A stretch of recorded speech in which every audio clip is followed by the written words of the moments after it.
In 2014, self-styled Star Wars scholar Mike Klimo, is it Klimo? Is it Klimo? We'll just call him Mike, published a long-form essay called Ring Theory, the Hidden Artistry of the Star Wars Prequels. Even though there's a vibrant and semi-intellectual culture of Star Wars videos here on YouTube, I find it bizarre how infrequently I see reference to Star Wars ring theory. And when there is reference to it, it's often a sadly bland critique. The prequel lovers are flipping a shit over this ring theory thing, while the rest of us are going, yeah, that's pretty obvious. Ring theory is a brilliant essay. It came long before our Disney-era reappraisal of the Prequel Trilogy, but Mike doesn't just offer an opinion that the prequel films are deeper and better than they seem. He makes some incredibly insightful and very specific observations and connections that make his ring theory impossible to ignore for anyone who still finds themselves thinking about Star Wars. Make sure you go and read the full essay for yourself when you have the time, but either way, I'll offer you a quick summary here. Mike opens his essay by addressing Red Letter Media's disappointment with The Phantom Menace. He quotes their review on YouTube that goes something like this. From the very start of this movie, I could tell something was really wrong, just by the way it started. It opens with some boring pilot asking for permission to land on a ship that looks like a half-eaten donut with a donut hole in the middle. What the fuck is that? Now, this critique might make sense if you expected an opening shot comparable to the action-packed opening of A New Hope. But Mike points out that this opening shot was never supposed to echo A New Hope's opening shot. It echoes a different film altogether, Return of the Jedi, which opens with an almost identical line of dialogue in an eerily calm scene of an unnamed pilot of a small ship asking for permission to land on a much bigger ship. There's always a bigger fish. From there, Mike sets up some general similarities between the two trilogies in the more obvious way. Symmetrically, we might say, or chronologically. In other words, he compares Phantom Menace to A New Hope, Empire Strikes Back to Attack of the Clones, and Revenge of the Sith to Return of the Jedi. These comparisons come easily, since even their titles are so similar. But Mike doesn't spend too much time doing that. He quickly takes a sharp turn to suggest that this line of thinking barely scratches the surface. Here he introduces the concept of ring composition, which is a concept borrowed from literary theory. It is, quote, a structure commonly found in ancient texts all over the world, transcending time, culture, and geography. In simple terms, a ring composition is a structure where you progress to a midpoint and then return back to the beginning, changed. Sound familiar? Well, it's not exactly the same thing as the hero's journey.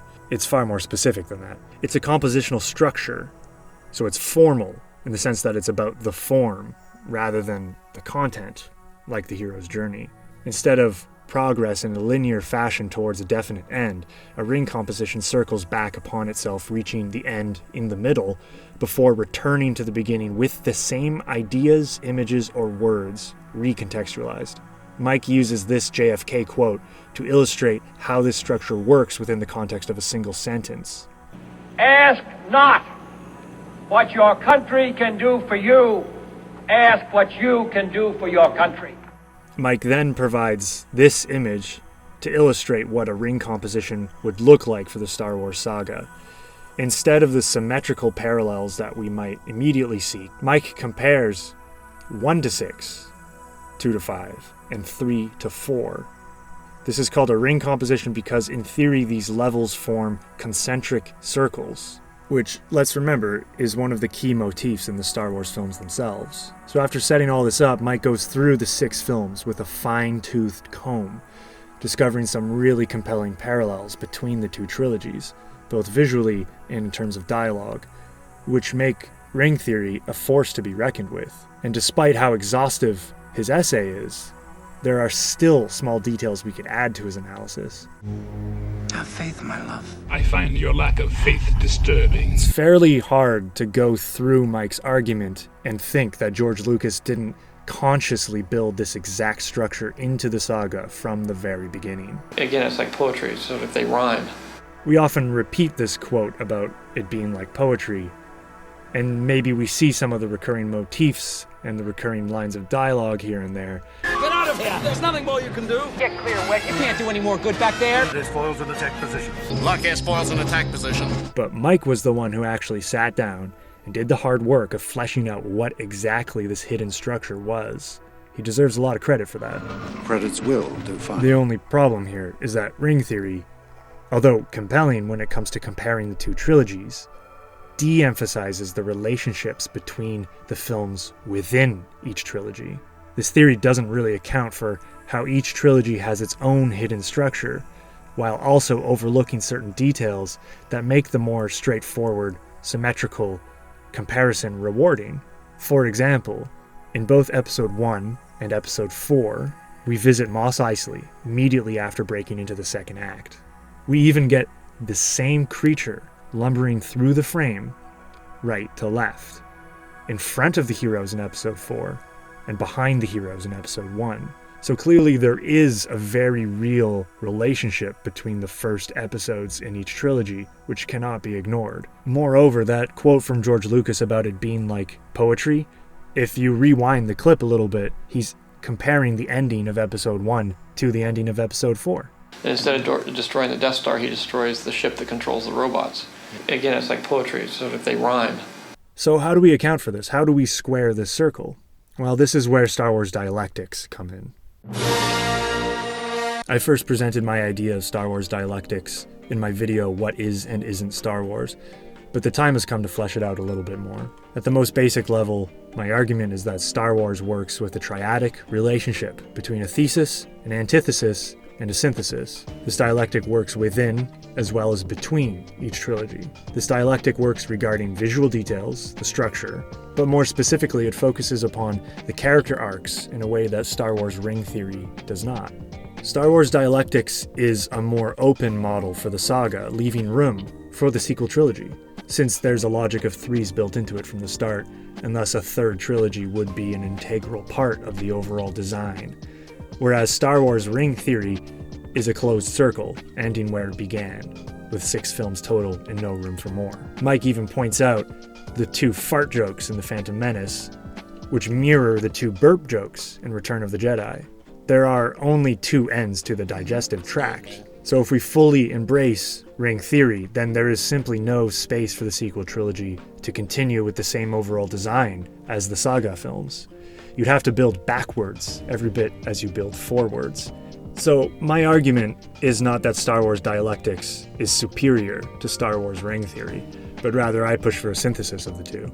I argue that both of these things are working simultaneously at different levels. I believe George Lucas was able to make these puzzle pieces fit together in a myriad of ways all at the same time. My only intention in pitting these 2 theories against each other is to help us see just how intricate this saga is, and perhaps help explain why George Lucas insisted on changing some small details in the special editions. But maybe that's a discussion for another time. Before diving into the nitty-gritty of the films themselves, let's quickly ask a glaringly obvious question. What is a dialectic? It's a fairly common motif in Western philosophy, especially in German philosophy since Immanuel Kant. It opposes a more traditional linear model of development that philosophy had hitherto favored, presenting each new historical period as a progressive break from the past. The Sith, the Jedi, the rebels, let it all die. Where a new social order usurps the old social order, and so on. By contrast, the dialectical model shows progress occurring not when one thing is replaced by another, but when their struggle and conflict resolves into a third term, a synthesis. I was not elected to watch my people suffer and die while you discuss this invasion in a committee. Misa propose that the Senate give immediately emergency powers to the Supreme Chancellor. The Republic will be reorganized into the first Galactic Empire! The word dialectic is most often associated with the philosopher Hegel, but it's worth mentioning that Hegel never actually used these terms. And indeed, there's good reason to think that these three words, as convenient as they are for our purposes, do not accurately represent Hegel's thinking. According to many scholars, the Hegelian triad resolves itself not in the creation of a new thing called synthesis, but rather a creative reframing of the original thesis. But this isn't a video about Hegel, this is a video about Star Wars. And in the context of Star Wars, the synthesis does not always manifest the same way. For example, sometimes the synthesis manifests as a double negation, a contradiction of the antithesis' contradiction of the thesis. I can't fight a war for you.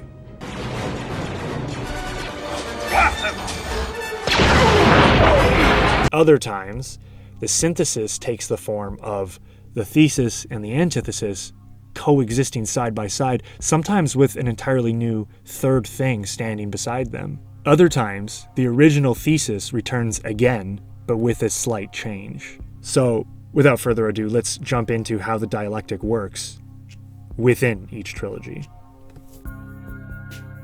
The droids remain together for the entire film, except for a little bit near the start and the final battle. The droids remain apart for nearly the entire film except for the start and the final escape.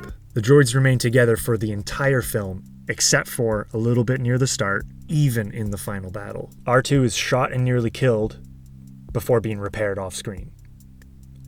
C-3PO is shot and nearly killed before being repaired on screen. R2 is shot but remains functional before being repaired off screen. The call to adventure comes when a hologram appears to the hero. The call to adventure comes when a Force ghost appears before the hero. The call to adventure comes when the hero appears as a hologram. The hero begins as an anonymous farmer on a sand planet. The hero begins as a famous rebel on a snow planet. The hero begins as a famous rebel on a sand planet. The hero receives his lightsaber after his first meeting with the mentor. The hero loses his lightsaber after his first battle with the enemy. The hero catches a new lightsaber and later throws it away after his final battle with the enemy. The princess is tortured with advanced technology which moves towards her. Her lover is tortured with advanced technology which he moves towards. Everyone except the princess is nearly tortured with simple technology which moves with them, and in this moment they're saved by a synthesis of spirituality and technology. The hero rescues the princess. The princess rescues the hero. The princess rescues herself and is rescued by the hero. Han kills a bounty hunter because he had foresight. Han is caught by a bounty hunter because he lacked insight. Han accidentally kills a bounty hunter because he lacked eyesight. The mentor is introduced and the mentor dies. The mentor is resurrected and a new mentor is introduced. The new mentor dies and is resurrected while Anakin returns as a third mentor. The hero obeys his mentor. The hero disobeys his mentors. The hero both obeys and disobeys his mentors. The big battle comes at the end, in outer space, with the good guys moving from the right to the left, with the heroes on the offensive. The big battle comes at the beginning, on the surface of a planet. The bad guys move from the right to the left, with the heroes on the defensive. The big battle comes at the end, in outer space and on the surface of a planet, with the good guys mostly moving from the right to the left, with the heroes on the offensive and the defensive at the same time. Now, this one's really interesting, so I'm going to take a second to flesh this out.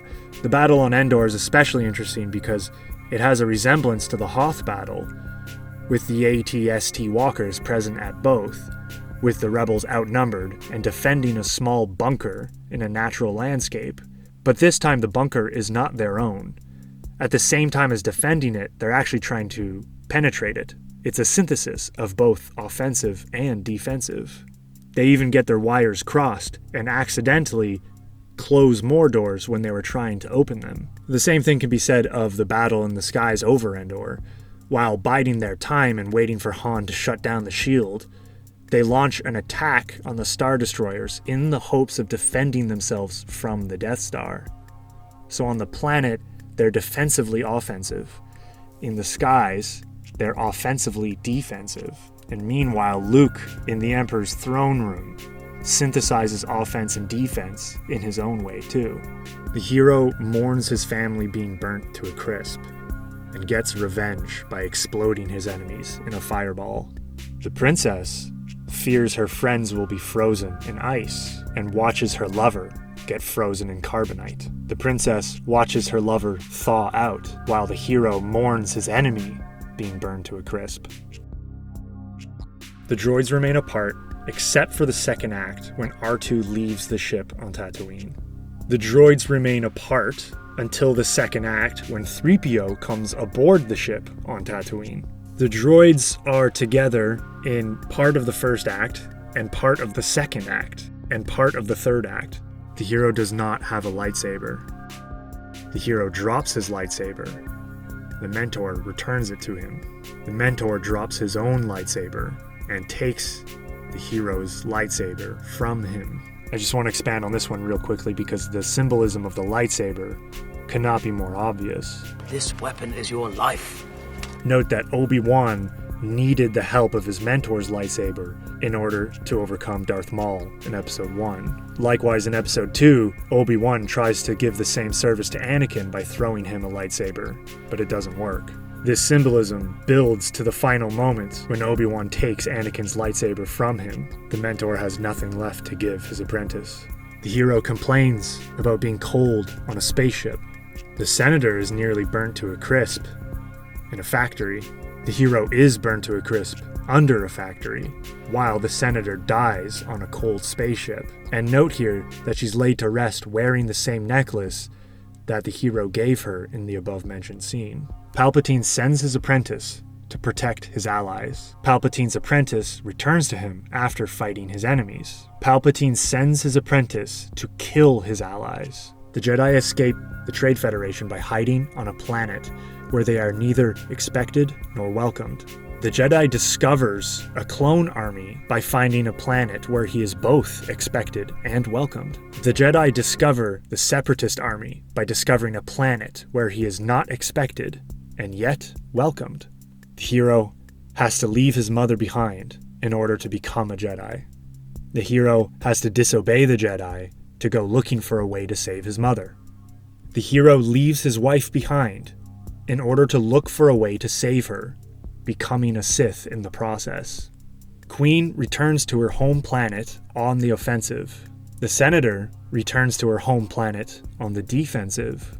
The senator returns to her home planet dead after the war has ended. Queen and her two Jedi go to liberate an occupied planet without the Republic's help. The senator and her two Jedi are liberated from physical bondage with the Republic's help. The senator and one Jedi go to liberate the spiritual bondage of another Jedi. The Senate is locked in cautious bureaucracy and refuses to help Naboo fight an invasion from the Trade Federation. Power is so decentralized that nothing can be changed. The Senate bypasses its cautious bureaucracy and agrees to use the newfound clone army to invade Geonosis and fight the Separatists. Power is centralized enough that war can be declared virtually overnight.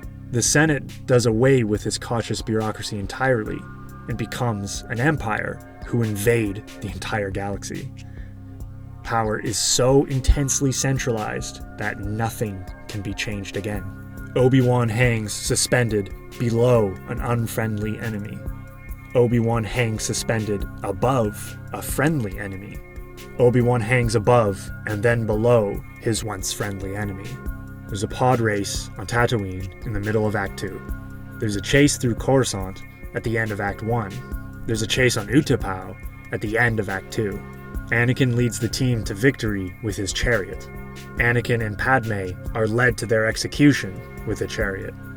Padme is led to a funeral on a chariot, while Anakin is led to his resurrection with a chariot.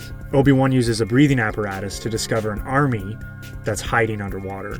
Obi-Wan travels to a water planet to discover an army hiding above the water. Obi-Wan uses a breathing apparatus to swim underwater to hide from an army that will kill him. Now, before I end this video, I'd like to quickly sketch how this theory works at comparing the two trilogies. So the two trilogies have nearly opposite arcs. One is the ascent of a boy who learns to conquer his lower nature. The other is the descent of a boy who gives in to his lower nature. The first film of each trilogy is a thesis. In episode 4, Luke is rational, and he must learn to embrace his instincts. He intends to blow up a mechanical sphere. He must turn off his targeting computer in order to do so. He shoots 2 red projectiles. They celebrate.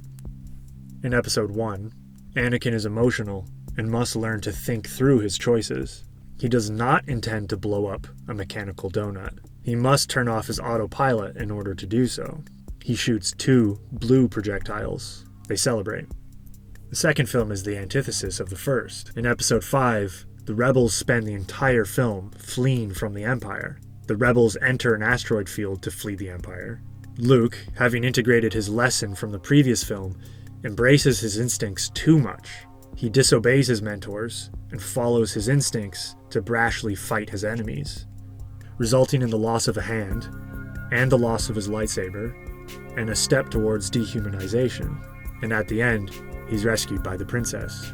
In episode 2, the Republic spends the entire film pursuing and investigating the Separatists' assassins. One of these assassins enters an asteroid field while unknowingly pursued by the Republic. Unlike Luke, Anakin does not learn his lesson from the first film. He clings to the way he was before. He remains emotional and instinctual. So since this is a negation of the negation, he does exactly what Luke does.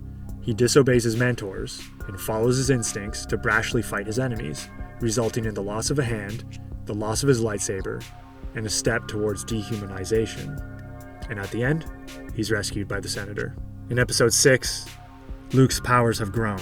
He begins looking and behaving something like a Sith. He defeats a villain who was established in the previous films in order to rescue an imprisoned friend. His mentors tell him what to do, and he's caught between duty and emotion, between the rational and the instinctual. He realizes he's on a dark path and finally surrenders to his father in the hopes of saving him from the darkness. Luke refuses to kill his father, but yet cannot hold back from confronting him. Although he beats his father in a duel, he still refuses to kill him, and even throws his weapon away willingly. He mourns his father's death, but celebrates the fall of the Empire. In episode 3, Anakin's powers have grown. He begins looking and behaving something like a Sith. He defeats a villain established in previous films in order to rescue an imprisoned friend. His mentors tell him what to do, and he is caught between duty and emotion, between the rational and the instinctual. He realizes he's on a dark path, but unlike Luke, he submits to the dark path. He submits to his father figure. Although he loses in a duel to his own mentor, his mentor refuses to kill him, merely disarming him, literally, and leaving him mortally wounded. He mourns his wife's death, but joins the newly established empire. So, to summarize this section, the original trilogy shows Luke beginning as a peaceful rationalist before becoming an instinctual warrior, and finally finding a balance between the two, becoming a warrior of peace, free from tyranny. The prequel trilogy, on the other hand, shows Anakin beginning as a peaceful intuitive before, and here's the antithesis, failing to become a rationalist warrior, and finally failing to find a balance between the two. He becomes a priest of death, enslaved to tyranny. Needless to say, this is a rich saga, and this is by no means meant to be an exhaustive list. Even if you find some of my points a little contentious or unclear, I hope you see the overall design working here, and agree with me that there is no need to choose one theory versus another, but that both Star Wars ring theory and Star Wars dialectics can come into a happy synthesis. This synthetic approach would make the midpoint of the saga, which occurs at the end of Revenge of the Sith or the beginning of A New Hope, into both a mirror where the story begins to play in reverse, and also a portal which returns us back to the beginning and starts the whole story over again with the terms inverted. So whatever you think of these theories, I hope we can agree on one thing. George Lucas is a genius, and I will not tolerate anyone who disagrees. And yet succeeds on like every level. That movie is astonishing. Because think of all the information in that movie. You know, the Jedi Knights, the Space Wizards, and the Empire, and the Clone Wars happened before, and Obi-Wan Kenobi, and Han Solo, and all this stuff, and the Death Star, and Alderaan, and Princess Leia. Like, it's a dizzying amount of information, but when you watch that movie, it feels breezy. You're like, yeah, of course.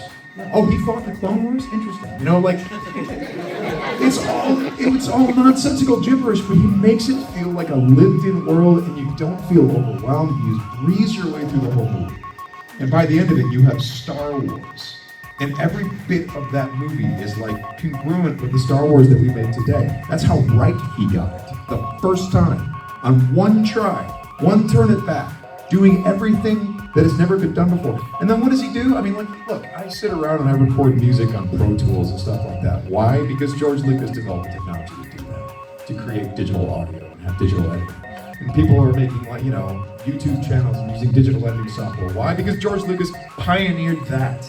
And we have these incredible special effects movies because George Lucas pioneered how you could do that digitally. And by the way, Hollywood fought him every step of the way. And villainized, oh, he's destroying, he's killing the way we do things. And he's just like, no, the way we do things sucks. So this guy, you know, and again, like, what kind of maniac then wins making Star Wars, then takes all of that money and invests it into The Empire Strikes Back. That was an independent film. And then Return of the Jedi, that's an independent film. Fox did the first one. But he negotiated away his directing fee so that he can get the rights to make the sequel. What does he do? He takes that money and invests it in Return of the Jedi and it's Skywalker Ranch. This place where he develops all kinds of, we're gonna have a video game called Lucasfilm Games or LucasArts or something, and then we're gonna do this, we're gonna do that. And he just kept investing in the creative process. And it has completely changed the world several times over in terms of not just the technology that we use, but the ideas that have gone into his films have permeated our culture and has become, you know, part of the lexicon of our culture. Yes, my fandom in Lucasfilm and in Star Wars is because I am a fan of George Lucas. Which is why, when I saw the prequels, and I was, you know, old enough to be one of those guys who's like, this is crap, man. Yeah, nah. And I'm just like, I want to watch this more closely because this is George Lucas that did this. What is he going for here? Why is this so different than what I expected it would be? This is not at all what I expected. And because it wasn't what I expected, I learned a valuable lesson, which is don't repeat yourself. Try something new. Push yourself in a new direction that you've never been in before. I'm not even discussing half of the risks that guy is taking in his career. All of them insane risks. And they've paid off. You know, and we get to benefit from that. That's the end of my essay. Thanks for listening. But before you go, I have to send out a huge, loving, enormous, big, wet thank you to my first 4 patrons on Patreon. First, we have to say thank you to the one and only Glenn Scammell, a man with a huge heart. Then we have to say a big, wet, great, sexy thank you to Georgia Bulbrook, a woman with extremely wavy hair. Third, we have to thank the incredibly wise and enigmatic Cameron.